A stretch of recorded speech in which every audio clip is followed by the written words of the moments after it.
ড্রেসটা পরি। হ্যাঁ পর। উফ, এখনো রেডি হলো না।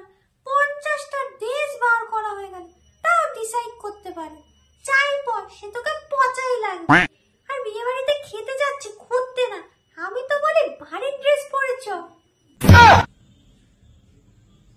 শাকচুন্নি তোকে লাগছে অলরেডি। তুই চুপ কর, তুই কি বুঝবি ভালো ভালো পিকচার তুলতে হয়। আফটার অল আমারও ইনস্টাগ্রামে কত ফলোয়ার আছে, মাত্র 110 জন ফলোয়ার। মা তুমি ওকে চুপ করতে বলবে, নাহলে কিন্তু বিয়ে বাড়ির আগে হসপিটাল যেতে হবে দেখবে। এই তোরা চুপ করবি, নাহলে দুটোকেই ঝাঁটাপেটা করবো এবার।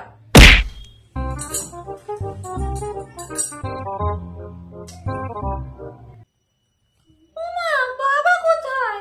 এই বিয়ে বাড়ি তো ফুচকা, চিকেন পকোড়া সব শেষ হয়ে যাবে। লাস্টে বাচ্চা কুচোগুলো খেতে হবে। তখন থেকে পড়ে যাচ্ছে, তুললে তো জানবো কোথায়। কাজ দিয়ে শান্তি নেই এই লোকটাকে। কাজ ফেলে রাখা স্বভাবটা গেল না। আর কবে বলেছিলাম একটা গিফট এনে রেখো। আর আমিও তাই বলি অনলাইনে গিফট কিনে নিতে, বাবার আশায় না থেকে। বাট আমার কথা শোনে কে? তা বলিসই কেন? না সত্যি, এবার থেকে আর এই লোকটার ভরসায় থাকা যাবে না। আমি তো বলি খাবে টাকা দিয়ে দাও, ঢুকেই আগে মেনু দেখে এসে বলবো কে কে খেতে পারি হিসাব করে দিয়ে দেবে, বেশ ঝামেলাই নেই। আর খাবারগুলো যদি খেতে ভালো না হয় তাহলে কি করবি? তুই আরো ভালো হয় না খাওয়া দাওয়ার পর গিফটটা দিলে? হ্যাঁ করলে হয়।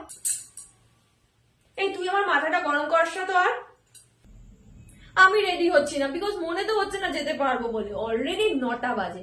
বাবা এসে যখন পৌঁছাবে তখন যাওয়ার থেকে না যাওয়াই ভালো। আমি 2 ঘন্টা ধরে রেডি হয়ে বসে আছি, আর না গেলে খাবো কে?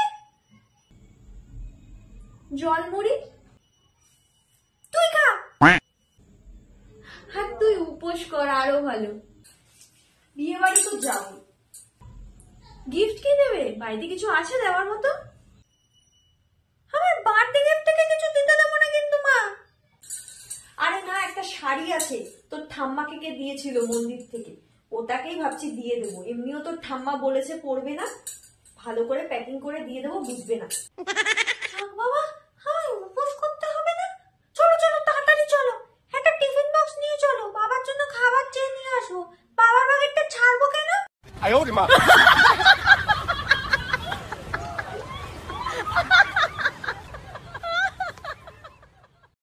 One eternity later.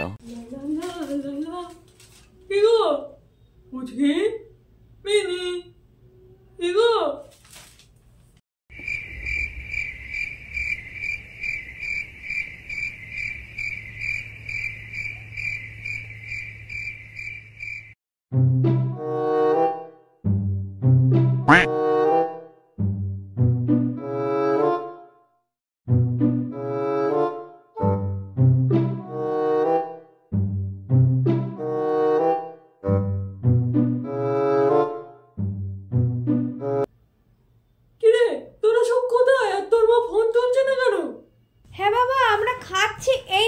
সাথে কথা বলো। কি গো তোমরা কোথায়? আর আমি যে গিফট নিয়ে এলাম। যেখানে হওয়া উচিত সেখানে, মানে বিয়ে বাড়িতে। ওই গিফট তুমি নিয়ে বস থাকো পরের বিয়ে বাড়ির জন্য। আমায় যারা চলে গেলে বলো, এবার আমি খাবো কি? তোমায় নিয়ে আসতে হলে আমরা কেউই আসতে পারতাম না। তুমি বাড়ি বসে ডালিয়া খাও, যা মার জন্য করে এসছি। রাখো তুমি এখন। শোনো শোনো শোনো